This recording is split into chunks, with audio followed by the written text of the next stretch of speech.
Hi Netrunners, I'm Blake and I'll be joined by Sam for an unboxing and run through of the first data pack in the Sansan cycle, the Valley. We're both from Brisbane in Queensland, Australia. Our meta has a diverse range of friendly players and I thought we could contribute something to the wider Netrunner community. This is our first video, so we're hoping to make some changes to the format and improvement in any way we can, and we'd love to hear any feedback you've got to improve the unboxings we would like to do. This video is mostly a gear check for us to see how it all comes together as a finished product, and over the next few videos we'd like to get this going really well. Our first teething problem, I thought we'd try the first run through. We wouldn't set any quota per card or have any script and just see what would happen. It's run a bit long and obviously we want to cut this down ongoing. Our wrap up for the favourite cards from the pack starts at the 51-minute mark and runs for just under 15 minutes. Ongoing, would like to get the next packs below 30 minutes for the main run through and wrap up in about 10 minutes. So anything else you want to hear from us in terms of our card analysis or what we'd like to do in terms of deck building? What do you want to see out of an unboxing? Let us know and we can bring it out as we come through the next data packs. So here are the cards. Cool, so okay, first up we've got Clot, a 2-cost program, 1 MU, 2 influence as well. It's obviously got a lot of hype behind it and it's going to give some fast advance hate. What do you think of it in terms of your decks that you play, Sam? Alright, so well, the premise behind this card is that the Corp cannot score an agenda on the same turn he or she installed it, and you trash Clot if the Corp purges virus counters. I feel like that this is quite a strong card that's really going to sort of give a little bit of tempo back to the runners when it comes to fast advance style decks. But I feel like it's only going to be in some decks. It's not going to be easily importable to most factions because it's hard to really utilize it in a lot of ways. Yeah, a lot of the Cape decks now that are running all the tutors anyway are going to love this card. Yeah. Because with Clot, you've got to not only stop the agenda being scored the turn it's played, you've actually then got to go and score it in that next turn. So unless you've got a way of getting into that server, if our fast advance NBN throws down an agenda behind a quandary, you've still got to be able to get in there and get it. You've got to find your breaker or a FEM to bypass it or something. Yeah. So I mean, in terms of Anarch, that's the hard part. Yeah, so Anarchs will need to run 3 of this to be consistent, and even then, their recursion for it, we can get it back with Deja Vu, or with clone chips even, potentially, but it's also still two credits every time you want to bring it out, and that to an Anarch can really add up. Yeah, I mean, Noise is going to enjoy it, because he gets a mill for it. Yeah. And if it's a Crypsis Noise, can probably go and steal the agenda as well. Yeah. But a lot of the other stuff is going to really struggle to use this efficiently. I feel like a lot of the fast Anarchs can usually just sort of get in and sort of beat the fast advance just simply through sheer aggressiveness. So they can account siphon them down, they can keep hitting them, making them run out of money. They can't get out that first Astro and things like that. Yeah. So maybe some of the slower Anarchs, like Valencia, might chuck a couple in just to give them a little bit of tempo for the early game. Yeah, I mean, it's a solid card either way. And the threat of it for any Corp is certainly present. Yeah, I think it's also going to be interesting because it means that some Corps are going to start importing solutions. So the big one obviously being Cyberdex Virus Suite, which is a 3-cost purge virus counters for free card. Just 1 or 2 of them in it will just sort of really hurt the clock. But I mean, that slows down those decks, but they usually have a few deck slots left that they can throw that in. So it's not going to be too big a deal. There's some soft counters, like people have been discussing the idea of using shipment from Sansan to just quickly advance and then score before there's a chance to bring in a Clot. And I think for the runners that are running Clot, they've got to really know their timing windows as to when they can pop this out with clone chips and etc. Yeah. Just to make sure it is at that maximum efficiency. Yeah. And not bringing it out when it's just a trap or something. Yeah. That could be that's another way that the Corps will do it. I think that this is a good card. It'll give a little bit of a tempo back to runners to slow down fast advance, but it's not going to be the end of it. Yeah. Now people have been saying it is. Yeah. So up next we've got Page Piper. I'm really looking forward to this card. I don't know how to use it yet, but I've got some ideas already running. It's a 0-cost resource. It is unique. It is the first time you play a the first time you install a card each turn, including Page Piper, you may search your stack for any number of copies of that card, add them to your heap, and shuffle your stack. So it's not dissimilar to Replicator, except you don't get to use those cards, but a lot of ANR wants their cards in the heap anyway. Yeah, so there's two things that makes this card good. I mean, the first one is that it's 0, which any card that costs 0 is always a big plus. And the fact that it also includes itself. So suddenly having 3 Page Pipers in a deck is not a big issue, because the first time you install a Page Piper, you remove the other 2, and then it's no big deal, you're not having dead draws. Yeah. I don't know, I'm a bit torn about this card, because I like it, I like what it is, I like what it does, but I just can't see how to leverage it effectively. Yeah. I mean, I run an Edward Kim deck at the moment that's running, say, 2 Desperados, 2 John Masanoris, a few other programs like the Icebreakers that I don't want to see duplicates of. Yeah, I mean... But the question is, I get this out early, and that's the problem is, if I get it out early, it means when I'm making my value runs later with John Masanori drawing those cards, I'm only getting the cards I want left. Yeah. I'm not getting all the duplicates I don't want to see, so it's great for that.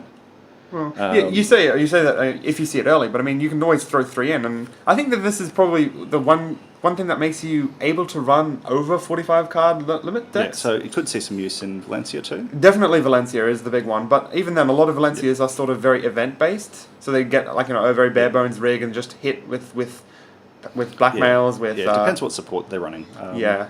I feel like this is a good thing for anarchs that run, or even like other factions that run lots and lots of hardware or resources and programs, and just decks that don't have too much in the way of events would benefit from this. I mean, I think in those, and in Shaper, you're looking more at Replicator. Yeah. And I guess that's the problem. I'm thinking of Replicator and seeing a lot of people that have tried it, not many great decks that run Replicator. Yeah. I think this is going to be the same problem with Page Piper, is that it's possibly a solid card, and will work well in decks that are designed to run it. Yeah. But there are better tools for the job. I mean, Anarch's problem is not being able to tutor for programs, so if you wanted to include 3 of each of your main breakers, Page Piper's great because you can trash the rest. But there are better tools to do that. You may as well be bringing in SMCs and other tools to get the breakers or special orders to get the breakers in the first place. Yeah, and not running as many copies of them. Yeah, exactly. I think it might lead to some new experimental Anarch decks that are really program heavy or over the 45 card minimum. But yeah, I don't know. I'm excited to see what happens with this one. Have to give it a go. Alright, do you want to bring us up on Adjusted Chronotype? Alright, Adjusted Chronotype is a 3-cost Anarch card, 2 influence, resource genetics. The first time lose 1 click each turn, gain a click. Turns a Night Owl into an early bird. I mean, this is a fantastic card because Anarch already has the perfect card to combo with it, which is Wildside. Anyone who's running Wildside is now including these. Definitely. I mean, that extra click, the click cost for Wildside is just too much these days to deal with. But if you could just counteract that with this, it's 3 credits, which is not cheap, but the effect it gives you is definitely worth it. For anything that gives you free clicks is always worth it. I mean, all the jokes about running Hard at Work and Starlight Crusade with it as well. It's there. I have a Starlight Crusade deck that is going to import this card, so excellent. This allows for so much jank, it isn't funny. It's great. It allows you to combine these crazy silly decks where you can do so much in one turn that's not even funny, but yeah, it's solid use as well. It's solid use as well. I think that this is just an all-round, definitely great card. There's not much to say. I think one of the really good things you could do with this one would be to chuck it in with Quanju PT, which is one that allows you to ignore the first tag each turn, and then that solves all of your potential loss of tempo from running that. Yeah. So that means that's good use too. Yeah. So you can have Scorch Protection from Sea Source, which can be quite a big deal. And then you can always combine that with Joshua B. So if you're not running, you get 5 clicks to install stuff, and when you are running, you've got that Sea Source protection. So I feel like there's something in that as well. So there's lots of options for Adjusted Chronotype, and it's probably only going to get better and better from here. Yep. Next up is the first of the new Cloud Breakers for Criminal. It's a 1-cost, 1 MU program. It's a Fractor. If you have at least 2 memory, Spike... Sorry, if you have at least 2 length, the memory cost of Spike is 0. And it's +1 strength for each installed Icebreaker. Trash to break 3 barrier subroutines. I don't get it. I don't know. It just doesn't seem anywhere near good enough to warrant any use. I must be missing something. But okay, so you install it. If it's the only breaker you have, it's 1 strength, so it can break an ice wall, but you throw away, you go through an ice wall once, which may get you that early account siphon. That's not too bad. I mean, I think its real power is that, without other than the fact that it's got the cost to install, and I don't think you're going to see criminals running mass install just to get these out, but if you've got criminals who are running, again, maybe John Massonori, just to get their value runs up, they're running the John Massonori Desperado type suites, they can pull these out, they can be making runs with inside jobs and all their other little criminal shenanigans, and then just slowly start putting these out as they play, and all of a sudden they've got 9 icebreakers out with no MU. Yeah. If they're running, is it Underworld Contacts that gives you credits for having Link as well? Yes. So maybe an Underworld's contact, but the big issue is you need to get a lot of these out before you can start breaking anything. I mean, you need to have 4 icebreakers on the table to get through an Eli, and then you get through it once, and yeah, that saves you a little bit of money, but I think it's just too slow for criminals. Potentially as well is that if you're running the Criminal Central only suite, that's throwing not one a of bad these point. out each, you could easily have one of these out each, then they'd all be at 6 odd strength. Those remotes are looking pretty tasty after that. I suppose you definitely need to run the rest of the clouds, but I haven't really looked too much into the rest of them. But even still, I just think it's a little bit too slow. But I don't know. Maybe there's something else that's going to be coming out in the future that really leverages this a lot more. I think it just needs something else to make it that little bit better. But right now, I think it's a bit of a dead card. Alright, our next one is Enhanced Vision. It's unique, it's 1 cost to install, it's 3 influence, it's a criminal card, it's a resource genetics. The first time you make a successful run each turn, the corp reveals 1 card at random from HQ. Watch out, fellas, this little lady's on the prowl. So this is following on with the genetics themes of the adjusted chronotype of the 1950s sort of woman, housewife style thing, which it seems to be working, I suppose. Yeah, that is pretty cool. 3 influence means it's not going to see much use out of criminal. Yeah, it doesn't seem like a card that would see much play outside of criminal, even if it was less, though. I feel like maybe an ANR might want it, but even then, it's really good in that criminal deck that's running security testing. So a security testing deck will just throw one of these in just because it's 1 cost to start seeing random cards from HQ every time. Just add that little bit more pressure and to know when to start charging into HQ. I mean, a criminal's making a good run every turn regardless, so there's no drawbacks in terms of what they've got to make runs. Whether it's going to find a card slot to do that, though, is another thing. Yeah, it might not be enough. I think maybe include 1 of, and it might be really good in the decks where you don't want to get into HQ all that often. It doesn't seem great for its effect. Yeah, it's good. It's just not good enough, perhaps. I mean, I'd have to check some wording too about reveal versus expose on some of those trap cards. I think that's safe. Yeah, it's safe because expose is only for installed cards. So if it's something like Psychic Field only works when installed anyway, so it should be fine. I don't think that there is any penalty for revealing a card from HQ. Yeah. If there is, watch out. Otherwise, at the moment, we'll see how it gets played. Yeah, I think it's good. Maybe not enough to see play. Yeah. The next one we've got is a 2-cost resource, location, gene conditioning shop. Genetics also trigger the second time their condition is met. Alright, so this is a Shaper card that utilizes the genetics of the other 2 factions that we've seen so far, and one coming up. It's only 1 influence as well, so everyone can pull it in. So, with the previous one with Enhanced Vision, the first time you make a successful run seeing a card was nice and everything, but you wouldn't really need to do it more than once a turn, so you wouldn't combine it with Gene Conditioning Shop. If you are making other runs on R&D and roads... Yeah, maybe, but even then, it's not enough. It's not why you're including it, though, for the cost there. Yeah, you're starting to get a little bit too janky inside Criminal if you're importing influence for Gene Conditioning Shop to see extra cards when running. It's a bit much. But it's definitely a good combo with adjusted chronotype, because it means that you can combine those cards that lose clicks at the start of turns. And that's not a big issue. I don't think it's worth grabbing Gene Conditioning Shop so you can make a hard at work trigger. Oh, come on, man. Free money. What do you got against free money? But otherwise, I mean, there's going to be more genetics coming through, and if they become worth it, it's quite good. I mean, it's good with the next card that's coming up as well, just to start with. Yeah, I like it. I think it's going to allow for more jank, and anything that's more allows for sillier decks is always a plus in my book. I just can't wait to see the Starlight Funding Crusade decks that'll use this and many others. Also means you can yeah, I don't know what I was going to say there.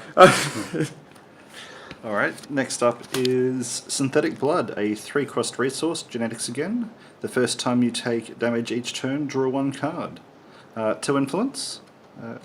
And Works great with Gene Conditioning Shop if you're facing up against Jinteki decks. Alright, so the two factions are Jinteki and Wayland that this is for, right? Yep. So Wayland will try and kill you with meat damage, and drawing 1 extra card when they're dealing their Sea Scorch or Traffic Accident is probably not going to do anything. It can make quite the difference, though, if you've already got that little bit of protection. If you're running a little bit it's going to turn off some of the double scorches. It may. I think if you've got not hard to work. I've had worse. Maybe it might work, but yeah. And a lot of those Wayland decks are now running the Traffic Accidents and things like that in the first place, just to pro you. Yeah. Then this.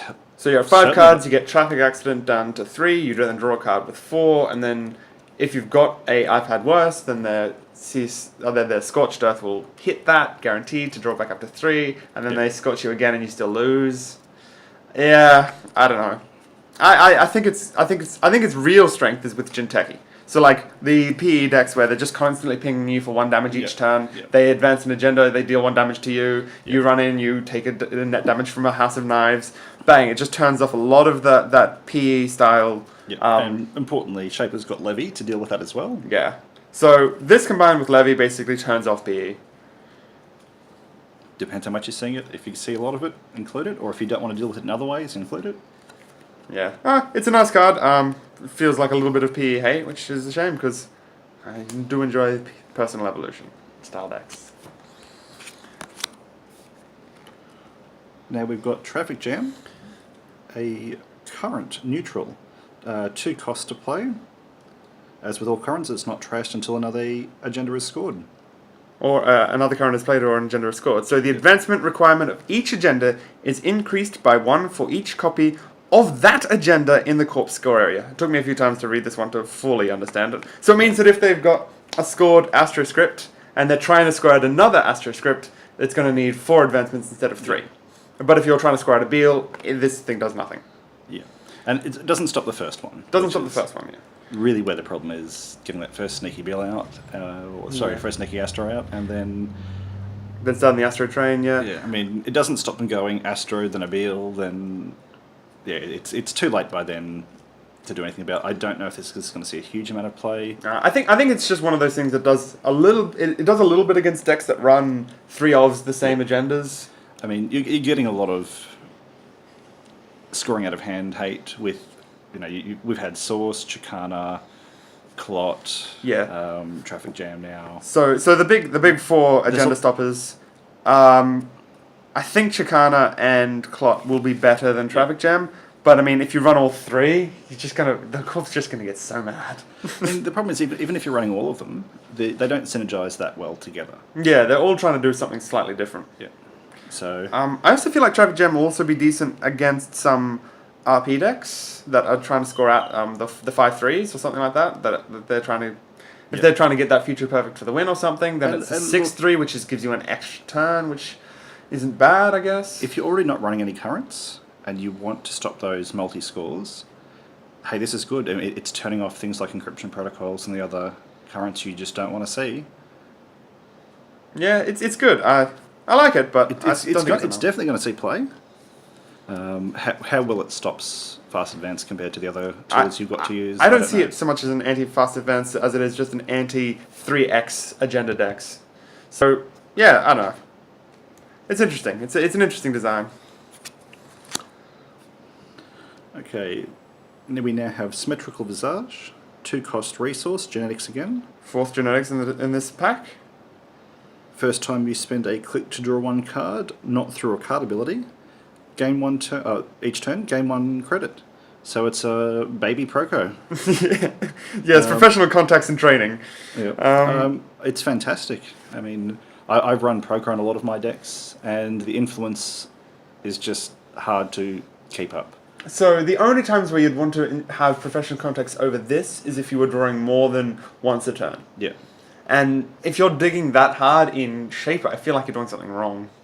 Well, I've got some prepaid gate decks we just dig for economy. I suppose, but a lot of those prepaids will be running lots of draw as well. And I mean, yeah, you're definitely going to be clicking sometimes, but... What's the thing, in my prepaid, I've cut back on the draw cards. Yeah. Purely because of Proco. That's true, that's true. Maybe that style of... Yeah, it's one of these things that if you're not Shaper, then you're definitely going to want this, just because there's no influence. I think Criminal's going to enjoy this. Definitely Criminals.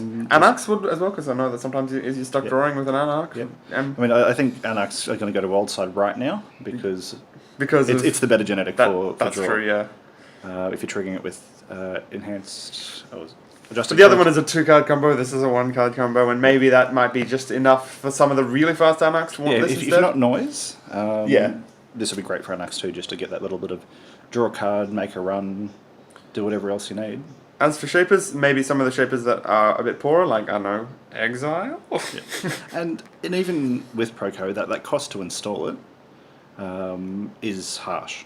Yeah, it does set you back. That 5, it's 5 for a professional contacts, which is 3 credits, which means... This pays itself back quite quickly. Yeah, I mean, like, with professional contacts, to be better, you'd need to be drawing without getting clicks 4 or more times for it to have been a better investment than Symmetrical Visage, but even then with the tempo loss that's lost for it, I don't know, I see this one as just empirically better than Professional Contacts in like 99% of cases. And the one or two times where Professional Contacts would be better, maybe you would have had a better scoring opportunity, or you could have spent those 5 credits a little bit better. Yeah. There is the... what was the case? Is it Snatch and Grab that trashes resources? Snatch and Grab, yes. Yep. Is that all resources, or is that just connections? I believe it is just connections, so I think this might be immune from that as well. Yeah. We'll just double check that one. Because there was a while that I had my Professor knocked off quite a bit. Yes, we can just check that, and we'll edit this bit out. Unless we're lazy. In which case, hello.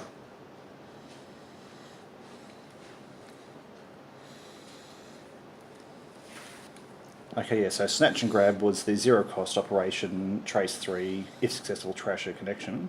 The runner can take or tag to prevent it. Yep. It was good. And with the upcoming, there's an upcoming card in a future pack for Wayland, which allows them to trash connections Ronin style, I believe. So, again, I think Professional Contacts is just getting worse and worse, and this one's always going to be the better option. Plus, if you really need to get that extra... getting the Gene Conditioning Shop for this, if you're going to run with some sort of enhanced chronotype deck as well in Shaper, then this is just going to be flat out better. Alright.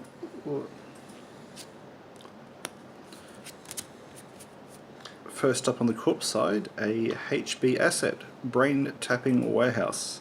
The res cost of Biro Dice is lowered by 1 for each unspent click the runner has. 1 cost to res, 4 to trash. 1 influence, but that doesn't really matter because I don't see this card existing outside of House Bioroid because it only works with Biro Dice. Yeah, that's an interesting influence choice. It's I'm sure some NBN will come out with it and everyone will just be confused and scared about what's going on. But alright, so this one is if runner makes a run on ice, you res 3 of these. If they run on their first click, the runner has 3 unspent clicks. 3 times 3 is 9. You can get up to 9 credits off if you have 3 of these out. And the runner's not going to charge them at full cost. Yep. I guess that's the important thing as well, is it's not on the server that's being run, it's on any server. On any server, exactly, which makes it exceptionally good. Yes, and it's a solid card. Yeah, in terms of... whenever you look at these sort of reducing the cost of stuff, you always got to compare it to what if you were just trying to get credits instead. So if this were like a pad campaign or something like that. This one will give you, if you're running a deck that's focused on Bioroid Ice, this one will give you lots of money over the course of a game. Yeah. And it also means that when you're on 0 credits, it doesn't matter. Yeah. You're always running around against the HB Bioroid decks on first click. Yeah. And I mean, I've run plenty in the past just on first click thinking, oh, they've got 2 credits, what's the worst I can hit? Yeah. This turns up and it's, oh, they've got 1 credit. and one of those is on this, and all of a sudden those bar rates just turn back on. Yeah, and I mean, just getting one of these out means what? An Eli is free if they run first click? Yeah. Free Elis. Oh, man. Or, first click, they run. You res 3 of these. You res a Heimdall for free. They spend their entire turn clicking through. You get a Heimdall for free. They lose their turn and maybe get in and get 1 access. Beautiful. Just a beautiful card. I'm excited for this. I want to go back and play a Bioroid base deck now. It's exciting times. Alright, the card a lot of people have been waiting for is Next Gold. Woohoo! 8 to res, 4 strength, Sentry Next AP Destroyer. All the types. X is the number of resed next dice, subroutines of do X net damage, and trash X programs. Whew. Alright, so next bronze and next silver are cards that I've been finding to be overly underwhelming because they have 2 big weaknesses, and that's Parasite and Parasite. No, and the fact is that with the regular next ice, a lot of the time you just don't run until you've got the ability to break anything, and then you're just running 1 server, so they can only res 1 or 2, so they're not really great. They need to have lots of them res to do much. Whereas just Next Gold is by itself do 1 net damage and trash 1 program for 8, a 4 strength sentry. It's not great, but that's good. Yeah. And then you start adding in a few more next silvers and next bronze, this thing becomes a beast. Yeah. I mean, I see it being better late game, but at the same time, late game that most runners are going to be able to break this. I mean, it doesn't get stronger or more taxing the later the game goes. Yeah. I do have a deck for testing purposes that is a Grail Next Foundry deck. Mm-hmm. It's getting a couple of these in place of Lancelot's. Yeah, definitely. Yeah, I haven't picked out the exact mix I want to use of the ice now, but it's still solid. I think it just means that now, as a runner, if the corp is on 8 credits and you've seen some next bronzes and next silver, you just have to make sure you can break a 4 strength sentry, which, I mean, most runners have a way of dealing with that. Yeah. And by the time that the corp is going to be resing this and it's going to be a problem, the runner should have a solution. So I think maybe it might not be enough, but it's good. The Foundry deck I test with also runs IT department and corporate troubleshooter. Well, that'll because you only need this to hit once with a few next dice, and you pretty much won the game. You can either kill them or wipe their programs. Either way, you've opened up a or both. I mean, like deal 3 net damage, trash 3 programs. That's if you kill them with the net damage, you're not too worried about it. well, I suppose. All right. Next up, now we're moving to Jinteki with genetic resequencing. So this is a 3 advancement, 1 agenda point. Agenda, genetic resequencing, it's a research, not sure if that means anything. When you score genetic resequencing, you may place 1 agenda counter on an agenda in your score area. So right now there's 3 agendas that this does something for. That would be Brain Trust, House of Knives, Nisei, 4, and Labyrinthine Servers. Yep, so I mean, Nisei and House of Knives is where I'd want to be using this with. Brain Trust, I suppose if you had nothing better, maybe that cost, but it's not really going to be worth it all that much. And Labyrinthine Servers, well, I don't think I've ever seen a single game where one of those has been scored, so probably not. And even then, the point of that card is you've got 2 agenda counters to stop the runner from jacking out, and I mean, like, if that doesn't win you the game when you use one, then what are you doing? Yeah. Using it. It's very solid with Nisei's. Yeah, but I mean, the big thing is, so the people that are running Nisei these days are RP, and do they want a 3-1? If you've got some slots for it, it depends what else you're running in your suite. Yeah, it's just, it's good, but I think it's just not, there's no current Jinteki archetype that will really utilize this very well, I think, right now. Yeah. And, I mean, like, for the House of Knives, so maybe the PE decks, where they want to get an extra thing or 2 on their House of Knives, I think it's good, but, I mean, you'd much rather just score another House of Knives, right? Yeah, I suppose that's definitely it. Yeah, why not another House of Knives? And I think that there are better 3-1s like across the board that could just do so much more rather than this, which is just 1 extra net damage in a PE deck. So I don't know. I don't think it's good right now, but as more agendas start popping up, Jinteki might start getting stuff that's really, really good. That 1 extra agenda counter becomes a big deal. And if this card could be played in NBN, it would be broken. Absolutely. Alright, so Cortez Locks. Another Jinteki card. It's 2 influence. It is a Sentry AP. Do 1 net damage for each unused MU the runner has, and it's a 4 strength. I think this is actually my favorite card from this pack.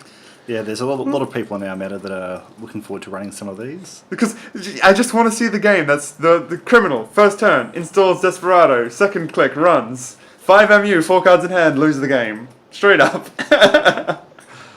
Yeah, I mean, it's... You can't face check, it's out of Mimic range too. Yep, so you can't just install Mimic and run, you need to get... Well, you can, you'll just take a little bit less damage. Well, yeah. So, late game, this card will do pretty much nothing, unless you're running some sort of Sage MU crazy deck. Yeah, yeah. Which gives you to live in perpetual fear of the Cortez lock. And I guess the other problem as well, or I'll just break it with something else, is that the Anarch decks that are running massive memory rigs aren't going to be running anyway. Yeah. So it's not going to hurt them. Yeah, this is an early game ice that you just get up and bang, that server's locked down. You're not going to get in unless you've got some solution for that. Which, I mean, 4 strength sentries are one of the hardest things to get through in the early game. Yeah, they're not cheap no matter what you do. Yeah, it's not efficient, not effective. And you can combine this with stuff like IT department to just get it over the line when it's going to really matter. Just firing this off a few times in a game is going to win you games. It's going to be fun, and it's just another thing you got to be aware of. Yeah. And I think this card completely replaces Neural Katana. Yeah. If anyone's running Neural Katana, they'll replace it with this at this point. I mean, you might still do a one-of, depending on what you're trying to run it with. I mean, the amount of net damage now that Jinteki can throw out with Kimonos, Pups, Cortex Lock, Katanas, there's a lot to fear. Yeah, exactly, yeah. P, definitely, you'll see it, maybe some RP, but even then, maybe not. Yeah, so, the next one. Valley Grid. It is a 3-to-res region, 2 influence, 3 to trash. When the runner breaks all subroutines on a piece of ice protecting this server, his or her maximum hand size is reduced by 1 until the beginning of your next turn. This is a very solid card. Okay, now I have to say that while in the last few cards we were saying that there's not really too many Jinteki archetypes that'll run this, I think this one will in itself create new decks. I could imagine building decks around this that would be really powerful, because all it is just basically making it so that you're reducing their hand size by 1. You combine this with Geary Labyrinth, you combine this with Chairman Hero, you should combine this with just a couple of net damage here and there with what's the like this, and bang, you're just always constantly afraid. This is going to have some Jintekis running Seesaw Scorch. Because without that hand size, I mean, are you going to start running Public Symphony to start getting some hand size back up? Yeah, this is just that deck where you only can make 1 run against it per turn at most, and even then it's just going to be so. And at 3 to res, that's so easy for a Jinteki to get. And 3 to trash means that you're going to trash this when you see this. Also, if you trash this, it doesn't turn off the effect; it lingers until the end of the turn because. And I it's think already happened. As the cycle goes on, there are some strong corp cards there that are affecting the runner's hand size and damaging them that way. There's going to be a lot of brain damage coming up as well, so this might actually see play in HB. Oh man, HB as well. Yeah, jeez. This card is going to get played, and how strong it is will depend on how the rest of the cycle goes. Yeah, I can just imagine this combined with Geary Labyrinth, because that one is reduce your hand size by 2 till the next turn. So you break it, you still take 1. There's no winning. And then you combine it with... Well, there's winning when the runner just scores the agendas and the game's over before you can kill them. Well, yeah. Or can you imagine Whirlpool into Pup into Cell Portal? I'm not even sure what that does now, so... Cell Portal sends you through the ice again. Oh yeah, but in terms of then you've still got to close the kill. Yeah, I know, but just it's good. I like it. I really like it. I think this will see a lot of play, and it'll be really fun and interesting and completely different. Yeah. We should point out that there is the Jinteki ID. We'll save that one for last because there's a bit to talk about there. Yeah. The next is a Ice Code Gate, 0 cost, 5 strength. Of course, that's an NBN card when you get stats like that. Bandwidth, give the runner 1 tag. If the run is successful, the runner removes 1 tag. I just have to point out that this little quote is great. It tracks you and logs you. If you can get in, you can just delete the log. But first you have to get in. Yeah. Summarizes this card perfectly.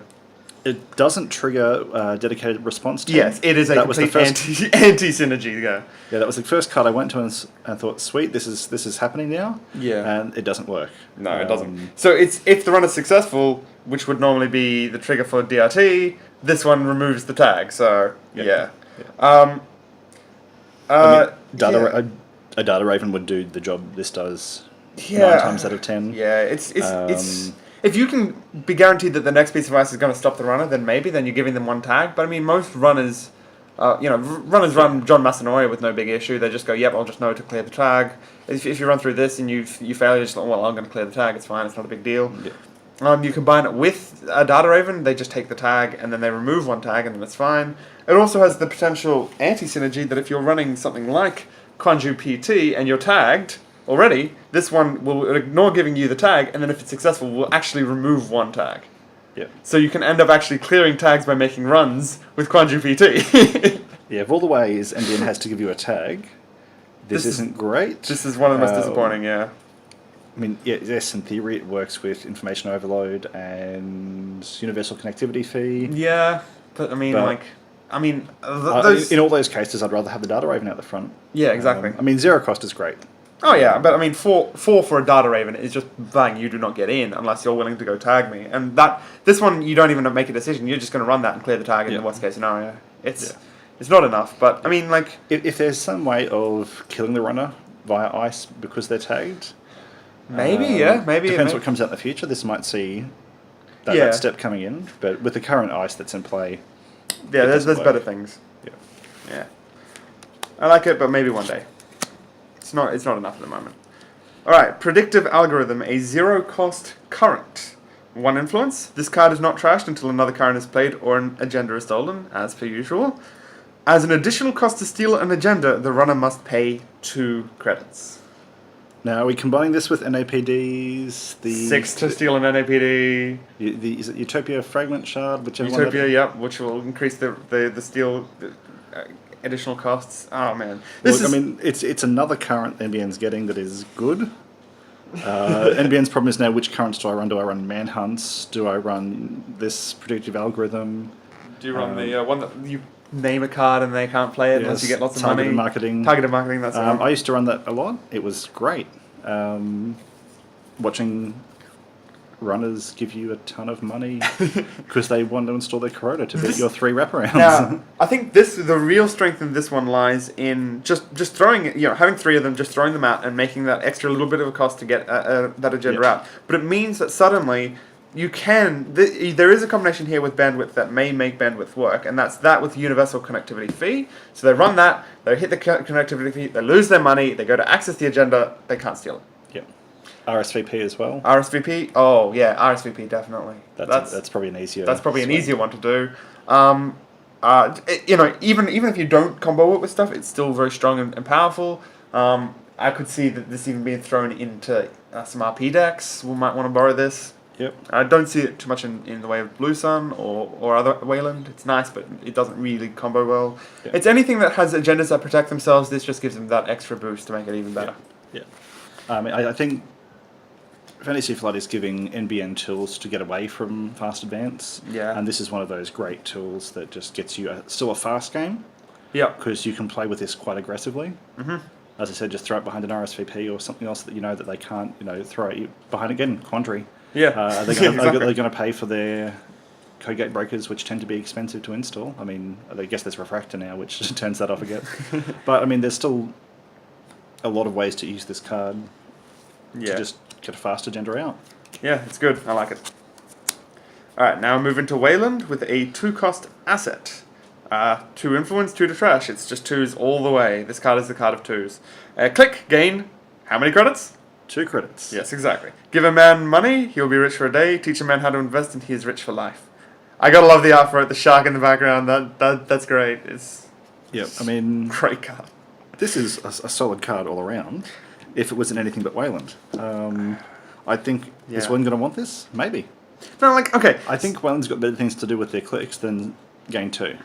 Yeah, in general they do. I mean, you've got ridiculous combos like Oversight AI, Blue Sun, which gives you 14 credits for essentially 2 clicks, and you've got other.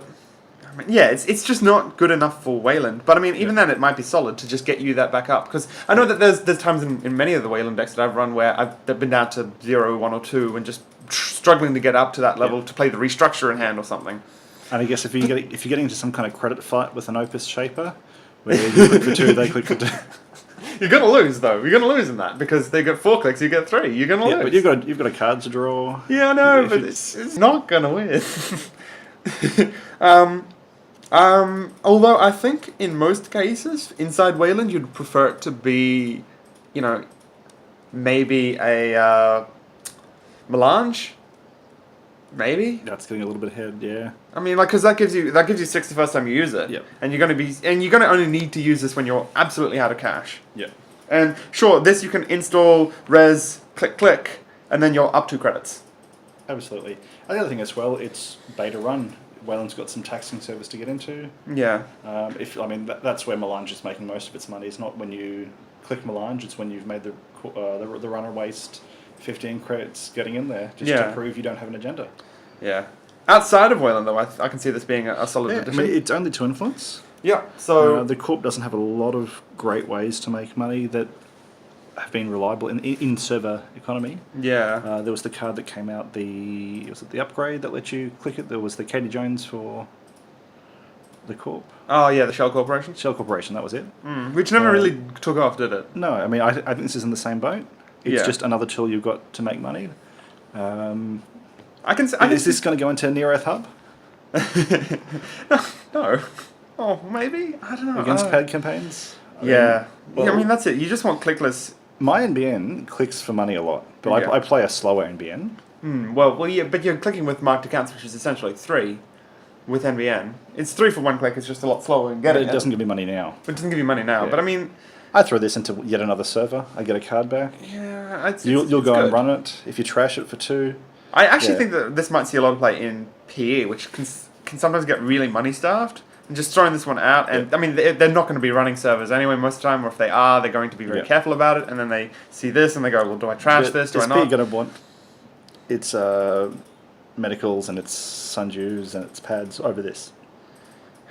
Maybe. They've got high trash costs. They've got high trash costs, but I mean, this one just gives them that flat money they need right now to do the things they want. I can see maybe that, but yeah. Yeah, I can see that in PE, just turning snares back on for 2 clicks. Yeah, that's good, right? That's what they need. Yeah. Yeah, but most of the time you're going to prefer a clickless econ. Yeah. I mean, people are going to run this. It's going to be a good card when they do. Yeah. Yeah. And now we have the last ice coming out of Wayland is a Negotiator. 4 cost, 3 strength, Sentry Destroyer. 2 influence. Runner can pay 2 to break any subroutine on a Negotiator. First subroutine, the Corp gains 2. Second subroutine, trash a program. Meh. I think this is just empirically meh. Yeah, it's in Mimic range, like everything else. It's in Mimic range. It doesn't really do all that much in the early game. It just gives the Corp a little bit of money, in which case, in the early game, you'd prefer this to be an errand boy to get 3 credits or 3 cards or whatever combination of that you'd want. In the late game, I mean, they're just going to click. They're going to pay money through it. You're not going to surprise a runner. I mean, how many runners will be running in the late game where they've got programs they want to protect without any money? Yeah. I mean, like, it's just too... The times where you actually get to fire the trash one program, it's going to be so negligible, it's not even funny. And most sentry breakers will just walk straight through this. Yeah. I don't see it finding a slot. It's not as parasitable as Errand Boy, but... I mean, like, I would prefer this to be an Architect, I'd prefer this to be an Errand Boy, I'd prefer this to be... a Cortex lock. I mean, I prefer this to be so many other things than this. So I mean, I'd like to go through all the other Wayland sentries and see how they actually stack up against this. We'll do that. We'll do that sometime. In faction, it might be technically an okay sentry. Yeah, but I think there's a lot just better choices for that card slot. And if you're actually looking to trash a program, there's some really good trashing programs in Wayland now that you want to use that will actually hit. You know, they've got your... So the Constellation Ice will have something in there to trash it. And this just doesn't do anything. Yeah, Negotiator, definitely a bit of a miss, but maybe someone will find a use for it. Alright. Finally, we've got a 0-cost asset tech startup. 1 to trash, no influence. When your turn begins, you may trash tech startup. If you do, search R&D for an asset, reveal it, install it, and shuffle R&D. It's good. This is great. I don't have any plans for it personally, but I've talked to some people that are already making combos out of this that are just absolutely solid. Yeah, I mean, like, the first thing that comes to my mind would be Eliza's Toolbox or Melange to get out that bang out of nowhere, and then if they run it and trash it, I know that's Yeah, it was never to be. Yeah, Eliza's Toolbox is solid. Melange, yep, you're going to get out. It's the same trash cost. I mean, these are going to get trashed off R&D every time they come up. That's the only downside to them. Yep. It's good. It's good. I can't really think of anything that's going to be really, really good. See, but right now we're reaching the point in Netrunner where if a card needs to be able to do a lot for it, you know, this even isn't doing anything on its own. It's not a fast track. it's not a fast track. It's not. Yeah, exactly. It's not going to do agendas. It's not going to win you games. It's just going to get you a little bit of speed, a little bit of momentum. And the question is, does it do enough? And I think with the cards that we have available, that can do so much. This it's hard to find a deck slot for it. Yeah. But again, we said that now, and someone's going to put this into a deck, and we're going to cry every time. Yeah. Someone will find a way to make this our personal hell. But Yeah, I mean, it's a good card. yeah, it is really good. It's up to the player that uses it and how it builds into the deck. Yep, definitely. I can't think of anything especially broken, but it's good to get out a Jackson if you really need that Jackson. Yep. It's good to get out some of your Adonises at the start of your turn. Actually, no, that won't work, will it? I'd have to check the timing on that. I'm fairly sure that you couldn't use this to get out a pad campaign or any of your start because at the start of your turn, everything that's already there done. that window is passed. Yep. So it's good. I don't think it's good enough to see a deck slot, but I'm sure someone will find some way to make this exceptional. And I'm sure if I think about something, I'll come up with something that's pretty good for it. And all right, so finally we have this new agenda, Jinteki Biotech. So I saved this one to last because identities I think have a different sort of discussion for it. So Jinteki Biotech is a 45-15, pretty standard fare. Before taking your first turn, you may swap this card with any copy of Jinteki Biotech. 3 clicks to flip this identity. Yep. Now, this one, you can choose which one you want to have after you draw your starting hand. Because is it after the mulligan as well? After the mulligan as well. So you can mulligan for a specific card or a specific start, and then choose the deck you want depending on your opponent as well. So that makes it really good because you can sort of say, oh, okay, I'm playing against noise. I'll go get the noise countered one. I can go get what I need. But the three ones are the brewery. When you flip this identity, deal 2 net damage. The greenhouse. When you flip this identity, place 4 advancement counters on a card that can be advanced. And the tank, when you flip this identity, shuffle archives into R&D. So, what do you make of all of this? I think one of them is much more solid than the rest. So, I'm guessing that's the greenhouse? Yeah, I believe it's the greenhouse. Place the 4 advancement tokens on a card.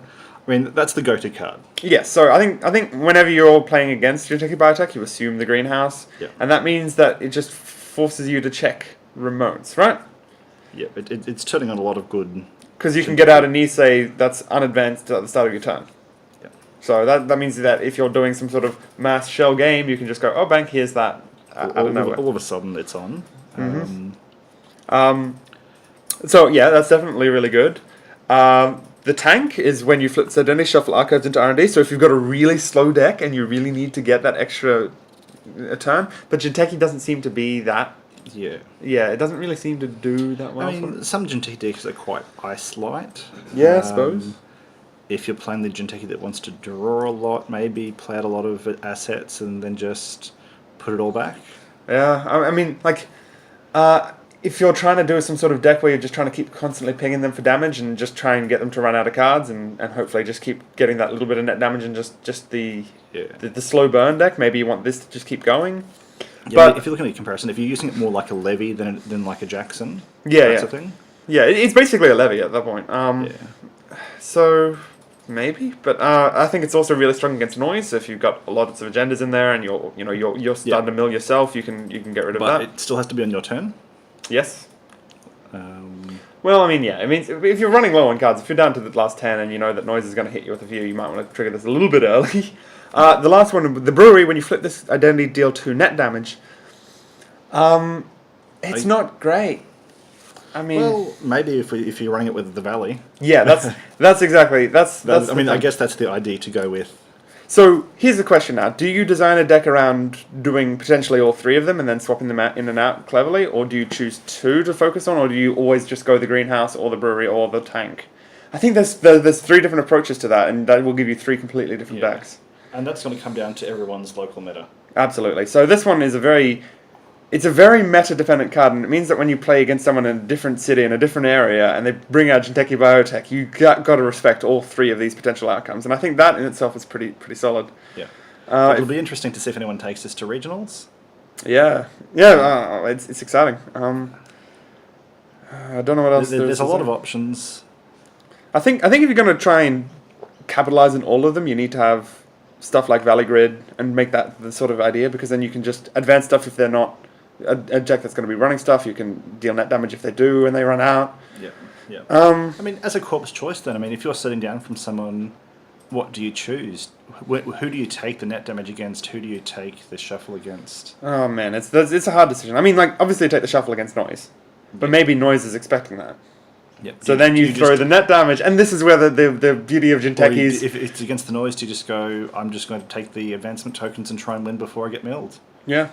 Or do the net damage just, when he goes a mass install and goes, oh, I got 1 card, but I didn't run, so I'm immune to neural AMPs and immune to all of that sort of jazz, and you're like, oh no, by the way, hi. Yeah, no, it's good. It's just...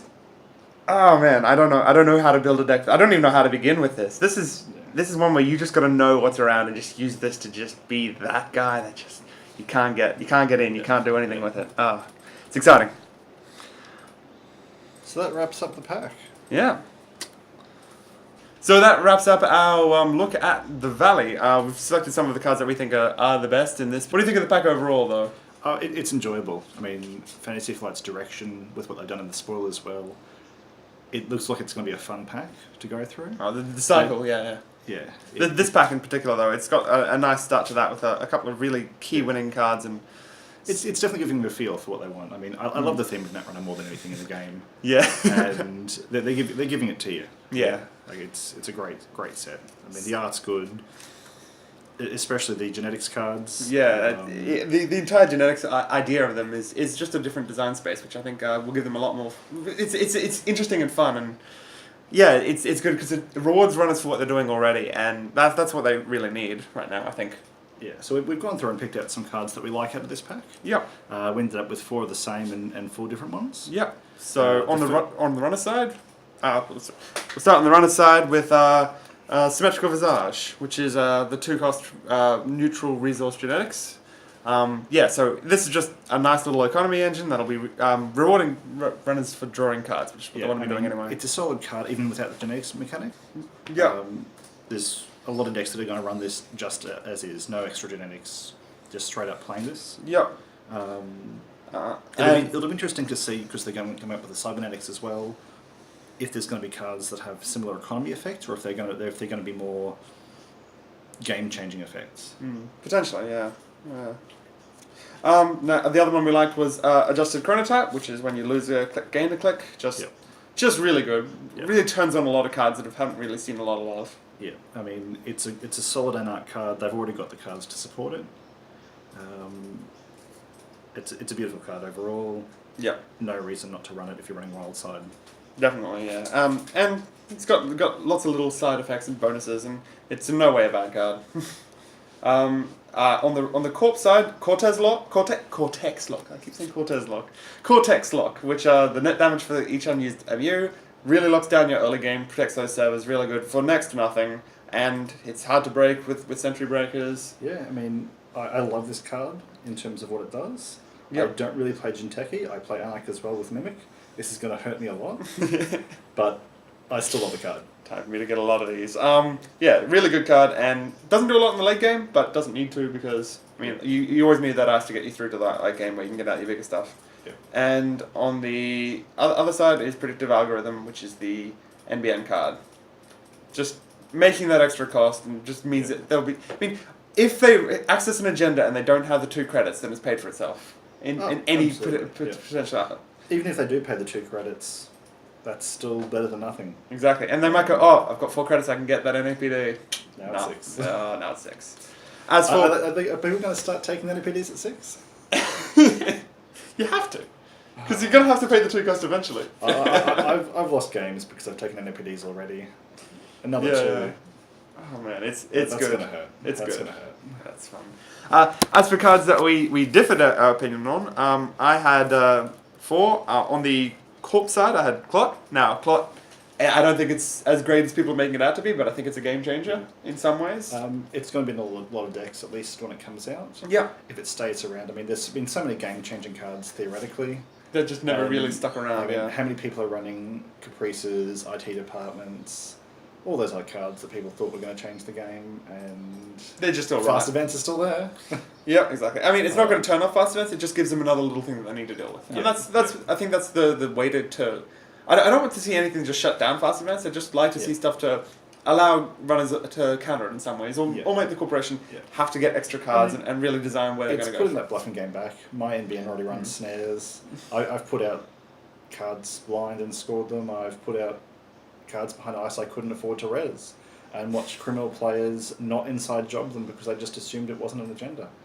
With Clot, I'll do the same thing. Yep. And you'll sit there and wonder now, is he not advancing that because I've got a Clot, or is he not advancing that because it's not an agenda? Yeah, exactly. It's good. It's good. You can counter it easier, but it just stops the really fast decks from taking off. It just slows them down a little bit. Yeah. And I think it's what the game needs, just to make it a bit harder. I also was a fan of Brain Taping Warehouse, which you didn't really seem to like all that much. Oh, look, it's in this pack. It's going to be great. Yep. There's some great cards that are coming out that are going to be punishing people for not having clicks. I think it's the Rion Knight. Yeah. So you run last click and you take some brain damage. Run first click and they get some pre-viroids. Yeah, I mean that's it. I mean, choose your poison on that one. Yeah, it's definitely a good combo bit, and it's also good by itself. I mean, if it gives you 1 free Eli, then that's really good. If it gives you Heimdalls for 5 or 2 or 3, even as the single asset out there, if it's letting you res on ice that the runner didn't think you could res because you were only on 2 credits or 1 credit, then it's done its job 100%. And that's why I like it, just because it means that you now have to respect House Byron even when they're at 0 credit or 1 credit. Yeah. And the other one was the Valley Grid, and now it's one of these ones I don't know how to really utilize this the best, but I know there's so many ways you could go about it, and I think it's just going to make a new style of Jinteki pop up. I feel like that there's going to be 2 new styles. There's going to be new styles for NBN and new styles for Jinteki in this cycle. Yeah. Just with all the new stuff that they're coming out with. Yeah. And there's one player in meta that has a deck that this slots into straight away. Oh, yeah. It's a painful deck to play against. A pain in the RP. Yeah. Yeah. And this goes into it well. I mean, just having to throw away cards in general is always a bad thing, and I mean, this one just gets you. It can win you the game just from this card alone, I reckon. Yep. Yeah, it's good. I mean, any card that turns on a win condition is a good card. Yeah, absolutely. And it just makes it easier to get to. And the last one I had was the Jinteki Biotech 3. Again, it's one of these ones I want to experiment with. I want to try all of this out. I don't know how great it's going to be, but I think just the fact that when you put this down in front of a runner, they got to respect all 3 potential outcomes. Yep. Means you've just got so much forcing capacity.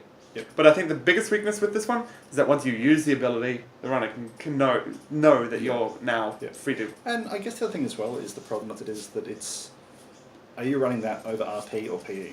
Yeah, I guess that's it, right? Yeah. And I guess that's what Wayland's got in its deck. So you're running anything other than Blue Sun? Are you running anything other than HB, ETF?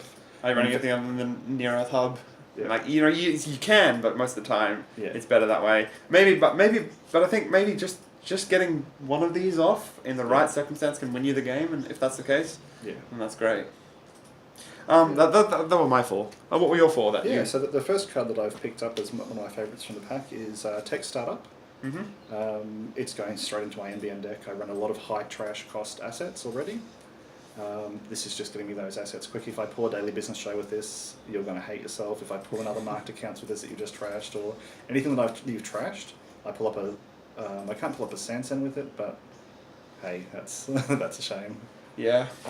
I've got marked accounts, daily business shows that are going to come out, Jackson's, They're all Yeah. solid cards that are going to cost you made to trash, and you're going to want to get rid of a lot of them. Yeah, I can see that working in that sort of deck style. I throw this behind a toll booth if you've run it. Ha. Great, even Yeah. better. I think this is what I'm going to try and use to throw out my version of Clot Hate, is just start putting some cards behind some ice, making you run them. Yeah. Yeah, it's a good card. I just think it doesn't do quite enough, but maybe I haven't seen it in action. Maybe in action it'll do a lot better than I think. Yeah. I mean, like a lot of bluffs, if I put this card behind a few bits of ice trying to make you beta run, I could pull one of my snares with it. But then, why would you pull a snare with it? You do have to reveal it. That's it. Actually, I do tend to still run snares on Sandsans. Yeah, I suppose if you're trying to protect a sense. You're a monster, by the way. Yeah. I'm loving this card even more. That's my pick of the box. I don't know. I don't think it does quite enough, but I'm probably going to be wrong on that one. Yep. Next up, the card I picked was Page Piper. Mm-hmm. I'm going to be trying this out on my Edward Kim deck. As I said, it runs Desperados, John Masanoris, and a few other cards that I don't want to see duplicates of. Mm-hmm. It's trying to get value runs out there with data suckers and everything. It's going to help just thin down stuff I don't want. Get rid of some duplicate copies of Breakers if I'm not worried about program trashing. You going to cut cards for it, or are you just going to sort of go over the limit? Well, yeah, straight away I'm just going to go 2 over it because it's a clean 45 card deck at the moment. I'm going to throw 2 of these in, see how it plays, and work out if I've got anything to cut. Is there any reason why you wouldn't run 3? Just in terms of overall deck balance, I mean, I could start with 3. Because I reckon with 3, I mean, it doesn't matter if they trash themselves. They trash themselves, so it's not a real big issue. So I'll throw in 3 and see how it goes. Yeah, I'll see how it goes. I mean, it's what do I get rid of overall? I mean, I don't think you'd cut cards for Paige. I think that's the big thing, is that if you look at it in terms of would you cut cards for Paige, then she's always going to lose out. But if you go, well, I can go over the limit with her because it means that my decks become more efficient. Yep. I mean, there's It's a couple not of a bad cards deal. that I don't know if I'm playing as effectively as I could, so I could lose those slots to Page. Potentially, yeah. Next up is Next Gold. This is already the deck that I've made, the Foundry Grail next deck I've got. It's solid. If you can throw this into an ABT or something like that as well, it's great. And the Corp is already respecting that deck because of Merlins and just the threat of dying all over the place. Yeah, with the Grail next ice. Yeah. The deck doesn't currently have the twins, but it's going to at some point when I reorganise it. So, again, twins into one of these, beautiful. Yeah, I don't know. I still feel like by the time that it's going to be a real game changer, the Corp will have the runner will have an answer for it. So, yeah. I don't know. I'm not convinced in it, but you're right that all you need to do is get it to fire off once with a corporate troubleshooter or an IT department, and then bang, that's it. You won the game with it. Yeah. If you can get it to fire, you win the game. I'll give you that. Yeah, I mean, it's a solid card.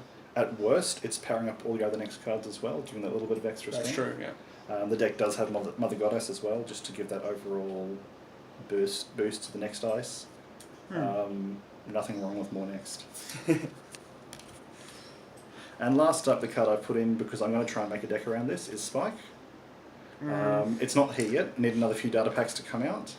I did have a couple of the other breakers from one of the draft packs I picked up, but I like Underworld Contacts and Link and all that kind of, not combo, but stuff that just builds a slow engine. And I think this with some central breakers, I might throw this into Gabe. Yep. And see how he runs. Goes. Yeah. Just for that ability to pressure a remote, to stop the Corp being able to go, well, you've got this card behind a Quandary, and you can't break it because you're running central breakers. Yeah, give him the map. It could be the thing. I'm not convinced on Spike, but you know, with the full set, maybe with something, there might be something in that to just get it over the line for me. Yeah. But right now, I'm thinking it's a bit of a. Yeah. It's not one to not Spike on its own, but the full set of those breakers, might be the something, one-shot breakers. I don't know how I'm finding room for 9 of those plus 1 of each of the other ones. Yeah. And then 3 special orders just to guarantee you getting central breakers. I'm not sure how it's going to work. Yeah, I don't. There is a deck that I'm working on. One day. On those. Yeah. It's a few packs away, so 2 months' time. 2 months. I'm not taking it to regionals, but I wonder why. But maybe.